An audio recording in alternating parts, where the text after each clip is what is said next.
சொல்லுங்க, எப்படி இருக்கீங்க? நல்லா இருக்கீங்களா? டிவிக்கேல இருக்கிறவங்க எல்லாருமே சட்டசபையில கொத்தூசை வந்து வேட்டையாடுறாங்க கைஸ். அதான் நம்ம இந்த வீடியோல பார்க்க போறோம். ஐயோ கைஸ், ஸ்கிப் பண்ணாம ஃபுல்லா பாருங்க. சம மாசால சீன்ஸ்லாம் இருக்கு. சோ வாங்க வீடியோக்குள்ள போலாம். அதென்ன பேசும்போது இன்டராப்ட் பண்றது? பேசும்போது என்ன இன்டராப்ட் பண்றது? பாருங்க, அவங்க பேசும்போது குறுக்கிட வேணாம், உட்காருங்க. இல்ல இடையில முறைப்படி உங்களுக்கு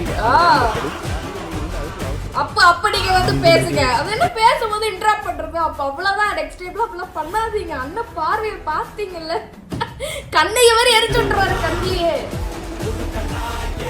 என்ன மனுஷன் வந்து அப்படியே கண்ணாலே எரிக்கிறாரு. அப்படிதான் இருந்துச்சு நீங்க சட்டசபை. நாங்க தான் சொல்றோம்ல, நீங்க நிரூபிங்கன்னு சொல்றோம். நீங்க ப்ரூஃபே இல்லாம சும்மா வாயால வந்து தயிர் வடையை நசிக்கிட்டு இருந்தா ஒண்ணுமே பண்ண முடியாது. நிரூபிக்க வேண்டியது எதுவுமே இல்லாம நீங்க வந்து பேசணும்னா அது எப்படி? அது ஏன்னா பழக தோஷமா இருந்திருக்கலாம்னு நான் நினைக்கிறேன். இப்போ வந்து பில்லு வாங்குறதுக்கு ஒவ்வொரு அலுவலகத்துக்கும் போய் பாருங்க. நீர்வளத்துறையிலே 3% கொடுத்தா தான் பில்லுன்னு சொல்லி சொல்றாங்க. மாண்பு பேரவைத் தலைவரே, அவர் ஆதாரத்துடன் சொல்லணும். அது வந்து பழைய காலம். அது இந்த காலத்துல ₹1 நாங்க வாங்கணும்னா இந்த இடத்துல உட்கார வைக்க மாட்டார் எங்களுடைய முதலமைச்சர். அதனால ஆதாரத்துடன் அவர் சொல்லணும்ன்றதை நான் கேட்டுக்கொள்கிறேன். நீங்க வாயால பேசுறதெல்லாம் கரெக்ட். இதெல்லாம் நீங்க உங்களுடைய காலத்துல நாங்க தான் சொல்றோம்ல, நீங்க நிரூபிங்கன்னு சொல்றோம். நீங்க நிரூபிக்க வேண்டியதானே. எதுவுமே இல்லாம நீங்க வந்து பேசணும்னா அது எப்படி? யாரு போட்டிருக்கிறா? மனுஷன் ஒரு வாய்ஸ் தான் யார் போட்டிருக்கிறா அப்படி கேட்டோட அப்படியே ஃபுல்லா வந்து கிளாஸ்ல வந்து அப்படின்னு ஒரு டீச்சர் கத்தும் போது ஒரு சைலண்ட் வரும். அந்த மாதிரி இருந்தாங்கன்னா நீங்க அதை வந்து அது ஆதாரத்துடன் நீங்க இருக்குதுன்னா நீங்க நிரூபிங்கன்னு தான் சொல்றோம். அவ்வளவுதான். நீங்க எதுவுமே நீங்க என்னங்க நீங்க பில்லுக்குன்னு சொல்றீங்க, அதுக்கு இந்த மாதிரி பில்லுக்கு கொடுத்தாங்கன்னு சொல்லுங்க. அது ஏன்னா பழக தோஷமா இருந்திருக்கலாம்னு நான் நினைக்கிறேன். சைலண்டா வந்து என்னது பேன் தாங்க இல்ல. பேன் நான் வேணா எடுத்துட்டு வர பேன் தான் இல்ல, மண்டபையிலே வைக்கிறாங்க. எல்லாரும் டிவில இருக்காங்க, எல்லாரும் கொத்துசு மண்டபையில வைக்கிறாங்க. பாருங்க பாருங்க, சூப்பர் சீன். திமுக ஏன் லாட்டரி நடத்துகின்ற நிறுவனத்திடம் என்று ஃபண்ட் வாங்கினாங்க அப்படின்னு கேட்குறாரு. அது கொடுத்தது அவருடைய மாமனார் தான். அவருடைய மாமனார்ட்ட கேட்டு அந்த விளக்கத்தை அவர் பெற்றுக்கொள்ள வேண்டும். இப்ப ஆதவரம் என்ட்ரியை மட்டும் பாருங்க. அது அவரும் உங்க அப்பாவுக்கு மட்டும்தான் தெரியும். உங்க அப்பா கிட்ட தான் கேட்கணும், எனக்கு தெரியாது. அப்பாவை இங்க காணோம். வீட்டுக்கு போய் உங்க அப்பாட்ட கேளுங்க. உங்க அப்பா கரெக்டா சொல்லுவாரு. ஏன் வாங்கினாரு உங்க அப்பா சொல்லுவாரு. அவ்வளவுதான், முடிச்சு விட்டாருங்க. முடிச்சு விட்டாரு. உட்காந்துருக்கலாம். அப்பாவை காணணும் ஆல்ரெடி ஊரே கத்திக்கிட்டு இருக்கு. இதுல நீங்க வேற அங்க வேற அப்பாவை காணன்னு சொல்றீங்க. ஆண்மை உறுப்பினர் லாட்டரிங்கிறாங்க. உதயநிதி அவர்கள் சொல்லணும், ஏன் 900 கோடி ரூபாய் லாட்டரி நிறுவனம் வாங்கினாங்க திமுக? பதில் சொல்லட்டும். பதில் சொல்லுங்க. தைரியம் இருந்தா லாட்டரி நிறுவனம் இருந்து 900 கோடி ரூபாய் திரு மு.க. ஸ்டாலின் அவர்கள் ஏன் வாங்கினார்கள்? தைரியம் இருந்தா சொல்லுங்க. அப்ப சொல்லுங்க. நான் எந்த தொழிலையும் இல்ல, எந்த நிறுவனம் நடத்தல. தைரியம் இருந்தா ஏன் நடத்துறாங்கன்னு சொல்லுங்க. அதுக்கப்புறம் பதில் சொல்லலாம். திமுக ஆட்சியில தான் இந்த மேகதாது விஷயமா உச்சநீதிமன்றத்துல 3 முறையும் தள்ளுபடி செஞ்சாங்க. எதனால தள்ளுபடி செஞ்சு எதிர்கட்சி தலைவர்கள் சொல்லட்டும். நாங்கள் புதிய அரசை எங்களுடைய மாண்புமிகு முதலமைச்சர் வந்திருக்கோம். 3 முறை உச்ச நீதிமன்றத்தில் திமுக தலைமையான அரசு மேகதாது அப்பீல்ல ஏன் தோத்தாங்கிறத எதிர்கட்சி தலைவர் சொல்லட்டும். அது அவருக்கே தெரியாதுங்க. தாண்டியும் இப்பொழுது எதிர்கட்சி தலைவர்களும் மற்றவர்களும், முக்கியமாக எதிர்கட்சி தலைவர், அதாவது அனைத்து கட்சி கூட்டத்தை கூட்ட என்ன பயம்னு கேட்கிறார். 3 வருடங்களாக யாரை பார்த்து அதுதான் நிர்மல் சார் சொல்ற மாதிரிதான். அதாவது போன வருஷம் லாஸ்ட் 5 வருஷம் இந்த ஓடுகாலியோட அப்பாவும் தான் ஆட்சி நடத்தினது. சரியா? ஆளுங்கட்சியா இருந்தது. கரெக்ட் தானே நண்பர்களே? கரெக்டா தானே சொல்றேன். சோ அப்போ வந்து நம்ம அண்ணன் வந்து அவங்க ஆட்சியில இருக்கும் போதே நம்ம அண்ணன் வந்து டிவிக்கின்ற ஒரு கட்சியை ஸ்டார்ட் பண்ணாரு. அப்பெல்லாம் இல்லாத பயமா வந்து இப்ப ஆட்சியில உட்காரும் போது வரப்போகுது அந்த பயம். பயப்படாத எங்களுடைய தலைவர். இதுவரை எந்த பயமும் யாரை பார்த்தும் எந்த விதத்திலும் பயந்தது கிடையாது. 3 வருடமா நீங்களும் அதான் பார்த்துட்டு இருக்கீங்க. யாரை பார்த்தும் பயம் இல்லை, தாண்டியும் ஒண்ணுமே கிடையாது கைஸ். இவருதான் பயந்துட்டு போய் பாத்ரூம்ல போய் உட்கார்ந்தாரு அரெஸ்ட் பண்ணும்போது. குறுவை சாகுபடிக்கு அந்த நிவாரணம் வந்து ஏற்கனவே கொடுத்தாச்சு, வழங்கியாச்சு. கைஸ் வந்து அரசியலே நாங்க தான் அப்படின்னு சொல்லி இது எப்படி தெரியாம போச்சுன்னு எனக்கு தெரியல. ஐயோ அசிங்கம், அசிங்கத்தின் அசிங்கம். முன்ன பின்ன பேப்பர் படிச்சிருந்தா நாட்டில் என்ன நடக்குதுன்னு தெரிஞ்சிருக்கும். அந்த குறுவை சாகுபடிக்கு அந்த என்னால முடியல. ஐயோ யாராவது இந்த சாமி வந்த மாதிரி உங்க வீடியோ பார்த்தாலே நான் ஒரு மாதிரி ஐப்பாய் வைப்பாயிடுறேன். என்னால முடியல. அதுவும் அண்ணன் வந்து கரெக்டா வந்து செருப்படி கொடுக்கும் போதெல்லாம் முடிச்சிச்சு போங்க அப்படி இருந்தது. என்னடா பூச்சில என்னடா இவ்வளவு அசிங்கம் தெரியுது அப்படின்ற மாதிரி இருக்கு. சோசியல் மீடியாவில் வர்றதை பத்தின்னு சொன்னாங்க. அந்த சோசியல் மீடியாவில் பொய்யா போட்டு தானேங்க நாங்க இங்கே உட்கார்ந்துருக்கோம், நீங்க அங்க உட்கார்ந்துருக்கீங்க. சோசியல் மீடியாவில் வந்ததுனால தான் இப்படி வந்தேன்னு சொன்னேன். சோசியல் மீடியா எல்லாமே கையில் வச்சிருந்தனால தான் நீங்கள் அங்கே இருக்கிறீங்க, நான் இங்கே இருக்கிறேன். சோசியல் மீடியா எங்களுக்கு இல்லை. ஓ गाइस தெரியுதா தெரியுதா ஸ்பாட்லயே எழுந்து பேனதுக்கு அடிக்கிறாரு அவரு. நீர்வளத்துறையிலே 3% கொடுத்தா தான் பில்லுன்னு சொல்லி சொல்றாங்க. அமைச்சர் 5% மாநில நீர்வளத்துறை அமைச்சர் பேரத்தலைவர் அவர்களே, அவர் ஆதாரத்துடன் சொல்லணும். அது வந்து பழைய காலம். அது இந்த காலத்துல ₹1 நாங்க வாங்கணும்னா இந்த இடத்துல நாங்க எங்களை உட்கார வைக்க மாட்டார் எங்களுடைய முதலமைச்சர். அதனால ஆதாரத்துடன் அவர் சொல்லணும்ன்றதை நான் கேட்டுக்கொள்கிறேன். வாயால பேசுறதெல்லாம் கரெக்ட், அதெல்லாம் உங்களுடைய காலத்துல நாங்க தான் சொல்றோம்ல, நீங்க நிரூபிங்கன்னு சொல்றோம். நாங்க தான் சொல்றோம்ல, நீங்க நிரூபிங்கன்னு சொல்ற வார்த்தையாலே செஞ்சு நீங்க நிரூபிக்க வேண்டியதானே. எதுவுமே இல்லாம நீங்க மட்டும் பேசணும்னா அது எப்படி? என்னங்க நீங்க பில்லுக்குன்னு சொல்றீங்க, அதுக்கு இந்த மாதிரி பில்லுக்கு கொடுத்தாங்கன்னு சொல்லுங்க. அது ஏன்னா பழக தோஷமா இருந்திருக்கலாம்னு நான் நினைக்கிறேன்.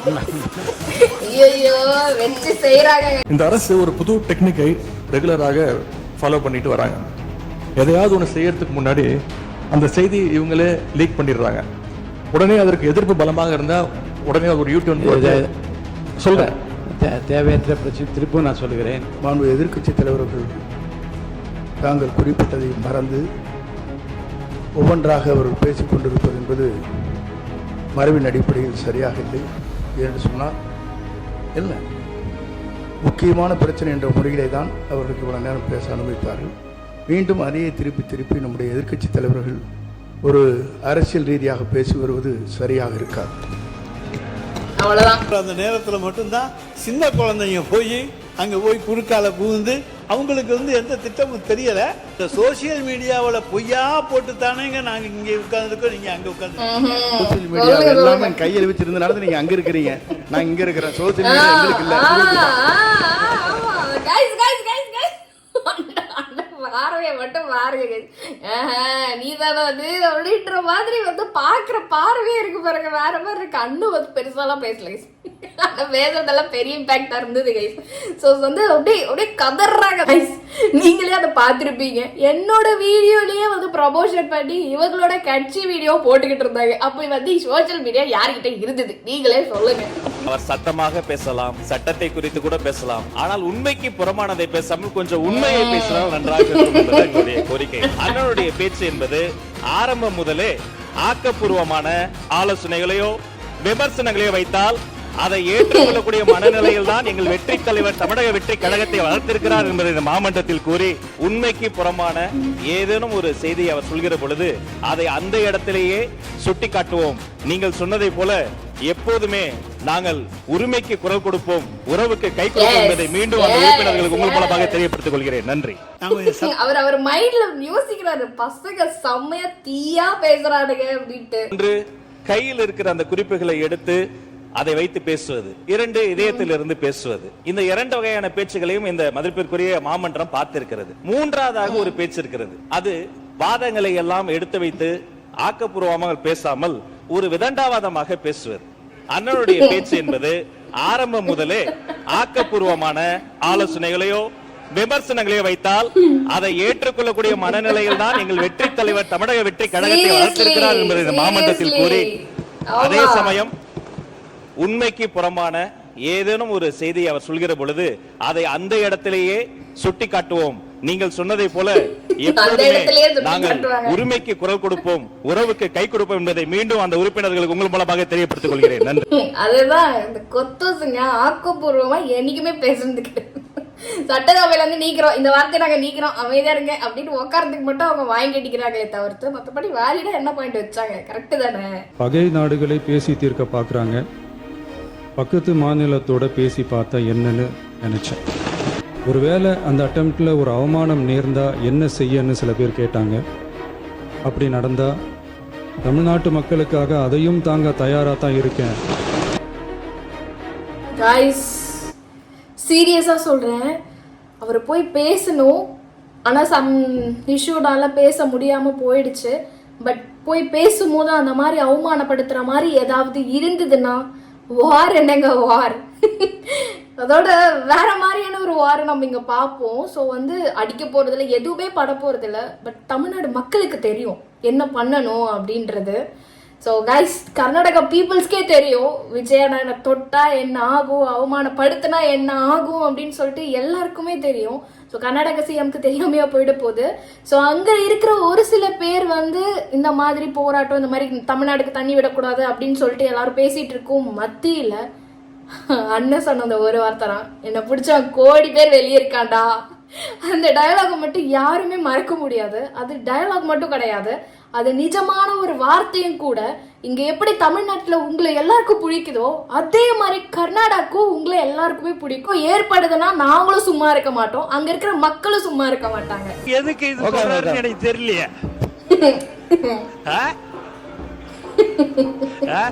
அவர் பாட்டுன்னு செவனேன்னு உக்காந்து இருக்கிறாரு, எதுக்கு அவரை போட்டு ஏதோ போட்டு கோத்து வாங்கி நிற்கிறீங்கன்னு தெரியலையே.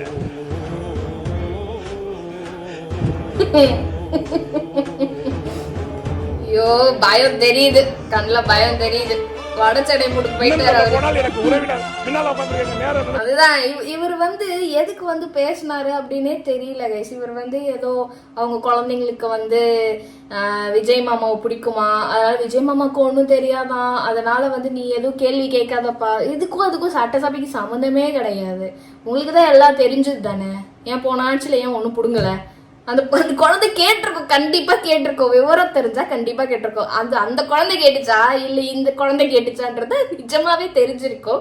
பட் சீரியஸா ஒரு விஷயம் சொல்ல போனோம்னா, சட்டசபையில என்ன பேசணும்னு கொஞ்சம் கூட அறிவே இல்லாம வந்து உட்காந்துட்டு பேசினவங்க தான் இவங்க அதிகம். ஏன் தண்ணி வரல, எப்ப தண்ணி வரணும்னு கேக்குறேன். அது அது என்ன இந்த ரெண்டு கேஸுக்கு என்ன? ஒன்று வந்து மேலே பறிச்சு வச்சுனுக்கிறாரு, இன்னொருத்தர் வந்து வாய்க்குள்ள காத்து அறக்கன் மாதிரி வாயில காத்து வச்சுனுக்கிறாரு. என்ன என்ன என்ன இப்படி கையால் இப்படி ரெண்டு பேரும் அந்த கேங் எல்லாம் ரெண்டு பேர் கேங்ஸா இருந்தாங்கன்னா ஏதோ ஒரு ஃபன்னா ஒன்று சொல்றாங்க அப்படின்னும் போது கை இந்த மாதிரி பாரு கேளு அப்படின்ற மாதிரி நம்ம ஒன்று பண்ணுவோம்ல, அந்த மாதிரி பண்ணிக்கிட்டு இருக்காங்க. தண்ணி தானே வர வேண்டிய நேரத்துல வரும், சரியா? அடிக்கிற அடியில் அது இந்த ரெண்டு பேருக்கு முதல்ல வரும், அப்புறம் பேசுற ஆளுக்கும் வரும், சரியா? லவ் டுடோன்னு ஒரு படம் வந்துச்சு, அத 6 முறை பார்த்தேன் நான். டுடோவா? தமிழ் தெரியுமா இவருக்கு? தமிழ் டு டே டே டே போட்டிருக்காங்க, டுடோ டோ போடல, துணக்கால் போடல, ஓகேவா?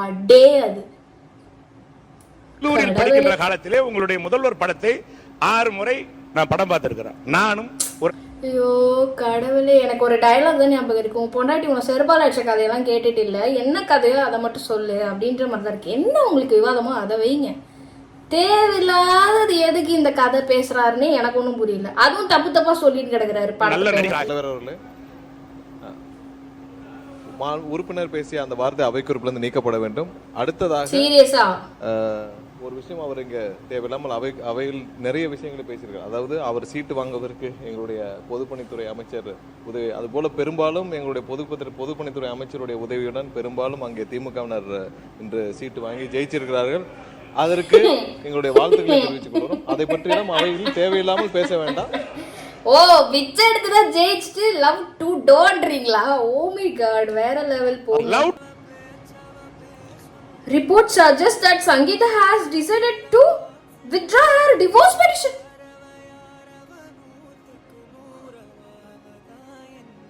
Guys, டேய் என்னடா என்னடா நடக்குது அப்படின்ற மாதிரி தான் கேஸ் இருக்கு. Oh my God guys, guys உண்மையாவா கைஸ்? எனக்கு தெரியல, எனக்கு ரொம்ப ஒரு மாதிரி எமோஷனல் ஆகுது. தெரியல, எலெக்ஷனுக்கு முன்னாடி ஏதோ மிஸ் அண்டர்ஸ்டாண்டிங் எல்லாமே வந்து ஒரு மாதிரி போயிட்டு இருந்தது. எல்லா பக்கமும் அண்ணனை போட்டு அடிச்சாங்க. ஈவன் இவங்க கூட இப்போ டிவோர்ஸ் வந்து அந்த பெட்டிஷனை வந்து வித்ட்ரா பண்ணிட்டாங்க. ஸோ வந்து ரொம்ப சந்தோஷமா இருக்கு. தெரியல, அகெயின் அந்த ஒரு பேரோட அந்த பேரோட திருப்பியும் நம்ம பார்க்க போறோம். அவங்க ஃபேமிலியோட சந்தோஷமா இருக்கிறத நம்ம பார்க்க போறோம் நினைக்கும் போது சந்தோஷமா இருக்கு. இப்படியே இருக்கணும். மாண்புமிகு முதலமைச்சர் அனைத்து கட்சி எம்பிக்கள் கூட்டத்தை டீலிமிஷனுக்கு கூட்டியிருக்காரு. எதிர்க்கட்சி தலைவரை பார்த்து ஒரு கேள்வி கேட்கிறோம். நாளைக்கு இந்த தென் மாநில பிரச்சனை, தமிழ்நாட்டுடைய பிரச்சனை, டீலிமிட்டேஷன் பத்தியுடைய பாராளுமன்ற உறுப்பினர், திமுகவுடைய பாராளுமன்ற உறுப்பினர் கலந்து கொள்ள போறாங்களா இல்லையா? Number 1 question. நான் கேட்டு முடிச்சிடுறேன். கொஞ்சம் கேட்டு முடிச்சிடுறேன். அதுக்கப்புறம் எதிர்க்கட்சி தலைவர்கள் பேசட்டும், ஒன்னும் பிரச்சனை இல்ல. நான் பேசி முடிச்சிடுறேன். எப்படி இருந்தாலும் தப்பா தான் பேச போறாங்க. நம்ம பேசி முடிச்சிருவோம். அதுக்கப்புறம் நீங்க தப்பா பேசுங்க, இது சபையில இருந்து நீக்கப்படுதுன்னு அவர் சொல்லுவாரு. என்னுடைய கருத்துக்களை சொல்ல விடுங்க. ஜனநாயக பூர்வமா என்னுடைய கருத்துக்கள் சொல்லணுங்கிறது மாண்புமிகு எதிர்க்கட்சி தலைவர்கிட்ட கேட்டுக்கிறோம். மாண்புமிகு முதலமைச்சர் அவர்கள் தமிழ்நாட்டில் பாராளுமன்ற உறுப்பினர்களுடைய ப்ரொபோஷனேட் காப்பாற்றப்படணும், தென் மாநிலங்கள் காப்பாற்றப்படணுங்கிற ஒரே குறிக்கோளுடன் பாராளுமன்றத்தில் கூப்பிட்டிருக்காங்க. இல்ல அத்தனை பேர் அங்க நிக்கிறாங்க சாமியை பார்க்க. இந்த ஆள் வந்து அப்படியே ஓசிலே அப்படியே போயிட்டு அவருக்கு எந்த ரெஸ்ட்ரிக்ஷன்ஸும் இல்லை, லைன்ல நிக்க வேண்டியது இல்லை, எதுவுமே கிடையாது. ஏன்னா அவரு அறநிலைத்துறை அமைச்சர். இவர் மட்டும் நோவாம சாமி கும்பிட்டு வருவாராமா. நான் மக்களை பார்த்தா எப்படி தெரியுது? அது கேட்டா வந்து சுமாரு அப்படின்னு வந்து பேசுறாரு. கிறிஸ்மஸ் தாத்தா வெயிட் பண்ணுங்க. கர்மான்னு ஒண்ணு இருக்குல்ல, இந்த கர்மா, அந்த சாமி எல்லாம் வந்து பாருங்க நடக்கும் போது பாருங்க. அதுவும் நேத்து நடத்தி வச்சிருக்காரு அந்த கடவுள். வாய பொழந்துட்டாரு பாருங்க. நில்லு, சாமியை பார்க்க போற சாமிய நில்லு. சென்னையில் முதலமைச்சர் விஜய் நடித்த ஜனநாயகம் திரைப்படத்தை பார்த்த 8 வயது சிறுமி அளித்த வாக்குமூலத்தால் போக்சோ வழக்கில் ஒருவர் கைது செய்யப்பட்டுள்ளார். KK நகரை சேர்ந்த அந்த சிறுமியின் தாய் கோடம்பாக்கத்தில் உள்ள பெரியன் என்பவரது வீட்டில் மகளுடன் தங்கி வீட்டு வேலை செய்து வந்துள்ளார். அவ்வப்போது தந்தையை பார்க்கச் செல்லும் சிறுமி கடந்த 30ஆம் தேதி அவருடன் ஜனநாயகம் படத்துக்கு சென்றுள்ளார். படத்தில் பள்ளி குழந்தைகளிடம் குட் டச் பேட் டச் பற்றி எடுத்து சொல்லி அப்படி நடந்தால் உடனடியாக பெற்றோரிடம் தெரிவிக்க வேண்டும் என விஜய் கூறுவார். சிறுமி அதனை பார்த்துவிட்டு பெரியன் தனக்கு கொடுத்த பாலியல் தொல்லைகள் குறித்து தந்தையிடம் கூறியுள்ளார். உடனடியாக அவரது தந்தை போலீசில் புகார் அளிக்கவே பெரியன் போக்சோ சட்டத்தின் கீழ் கைது செய்யப்பட்டார். எவ்வளவு பெரிய இம்பாக்ட் ஏற்படுத்தியிருக்கு பாத்தீங்களா அந்த ஒரு படம். தெரியல, நிறைய பேர் எல்லாரோட படத்துலயுமே இப்படி ஒரு கருத்தை வந்து யாராவது நடிச்சுட்டு போயிருப்பாங்க. இந்த மாதிரி குட் டச் பேட் டச் இந்த மாதிரிலாம் நடந்தா நம்ம வீட்டுல சொல்லணும் அப்படின்றது. அந்த குழந்தைக்கு அந்த ஒரு தைரியம் வந்திருக்குல்ல அந்த ஒரு படம் மூலியமா. என்னடா என்ன, நான் வந்து ஜனநாயக படம் பார்த்துட்டு வந்துட்டு என்னோட எக்ஸ்பீரியன்ஸ், என்னோட அந்த ஃபீல் எல்லாமே, என்னோட எக்ஸ்பிரஷன், ஃபீல், அந்த எமோஷன் எல்லாமே ஷேர் பண்ணலான்னு வந்த போது நீட்டு பிரச்சனை நடத்திக்கிட்டு இருந்தாங்க. ஸோ என்னால் அதை பெருசாக கூட ஷேர் பண்ண முடியல. எனக்கு இப்போ வரைக்கும் அது ஒரு மாதிரி இருக்கு உள்ள. பட் ஓகே நம்ம வந்து எல்லா எமோஷன்ஸும் நம்ம ஷேர் பண்ணிருக்கோம். ஒரு சில எமோஷன்ஸ்லாம் வந்து நமக்குள்ளேயே அது வந்து இருக்கும். அது நம்ம என்னைக்குமே வந்து எஸ்டாப்ளிஷ் பண்ணியிருக்க மாட்டோம். ஸோ அந்த மாதிரி ஒரு ஃபீலிங்ஸாக அது இருந்துட்டு போட்டோம் அப்படின்னு நான் விட்டுட்டேன். மீண்டும் அவருக்கு நான் தெளிவுபடுத்த ஆசைப்படுகிறேன். தோற்றதற்கு காரணம் இன்ஸ்டாகிராமா எலெக்ஷன் ஓட்டிங் மிஷினா என்று பார்க்காமல் அவர்களை சீராய்வு செய்து கொள்வதுதான் அவர்களுக்கு நல்லது, அவர்களினுடைய வருங்காலத்துக்கு நல்லது. சீரியஸா கைஸ், அவங்க வீட்லயே அவங்களை அடிக்கிறாங்க, அப்புறம் எப்படி ஜெயிக்க முடியுன்றது எனக்கு தெரியல. நீங்க கொடுத்தது 134 கோடி கொடுத்தீங்க. அது அனைத்து அரசுலயும் கொடுக்கறக்கூடிய ஸ்பெஷல் பேக்கேஜ் தான். இப்ப வறட்சி நிவாரண நிதி அவங்க கேட்கறாங்க. இது ரெண்டுத்துக்கும் வித்தியாசம் தெரிஞ்சுக்க வேண்டும். இது வெறும் டெய்லி காலைல அவங்க பேப்பர் தட்டுறது பாருங்களேன், அப்படியே அப்படியே இந்த என்னது டேபிளே இடிஞ்சு உடையணும் அந்த அளவுக்கு தட்டுவாங்க. மட்டுப்பட்டது அங்க அனைத்து கட்சி கூட்டத்தை கூட்டி அனைத்து விவசாயிகளோடையும் போய் கலந்து பேசி அவங்களுடைய கோரிக்கைகள் என்னன்னு நீங்க தயவு செய்து கேட்டுக்கொள்ள வேண்டும். அதே மாதிரி அவை முன்னவர் மாண்புமிகு எதிர்க்கட்சி தலைவர்கள் இப்போது வறட்சி நிவாரணத்தை பற்றி சொன்னார்கள். செப்டம்பர் இறுதி வரையிலும் பார்த்துவிட்டு தான் வறட்சி நிவாரண பணிகளை ஆற்றுவது வழக்கம். அவை அதை குறிப்பிட விரும்புகிறேன். கரெக்டாதானே சொல்றாரு. இவரு தானே அது, இவனுக்கு என்ன தெரிஞ்சலாமாமா? இவரு தானே சேகர் பாபா ஒதுக்கி வைக்க சொன்னது. பார்த்தாலே பைத்தியக்கார கேங் மாதிரி இருக்குது. என்ன சொல்றதுனே ஒன்றும் புரியல.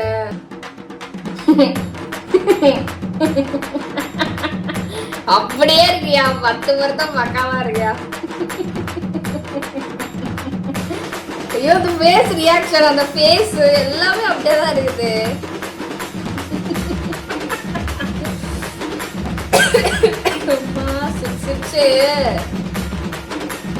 தான் வலிக்குது. அப்படியே இருக்கியா. அவ்வளோதான் கைஸ் வீடியோ. ஸோ இந்த வீடியோவும் தாண்டி நிறைய பேர் வந்து, அதுவும் குறிப்பாக பெண்கள் வந்து ஆக்கப்பூர்வமாக பேசியிருந்தாங்க. ஸோ பிரேமலதா மேமாக இருக்கட்டும், சௌமியா மேமாக இருக்கட்டும், ஸோ அவங்க காவேரி அந்த டேம் பற்றி பேசின அந்த இஷ்யூவாக இருக்கட்டும், என்னென்னலாம் அழிய போகுது, இது வந்தால் என்னென்னலாம் கான்சிக்வன்ஸ் வரும், இது கீழே இதெல்லாம் இருக்குது அப்படின்னு வந்து அழகாக சொன்னாங்க, புரியுற மாதிரி சொன்னாங்க. ஸோ ஹோப்ஃபுல்லி என்ன மாதிரி தான் நீங்களும் நிறைய விஷயத்த தெரிஞ்சிருப்பீங்கன்னு நினைக்கிறேன். நெக்ஸ்ட் ஒரு சூப்பரான வீடியோ உங்களை பார்க்குறேன். பாய்.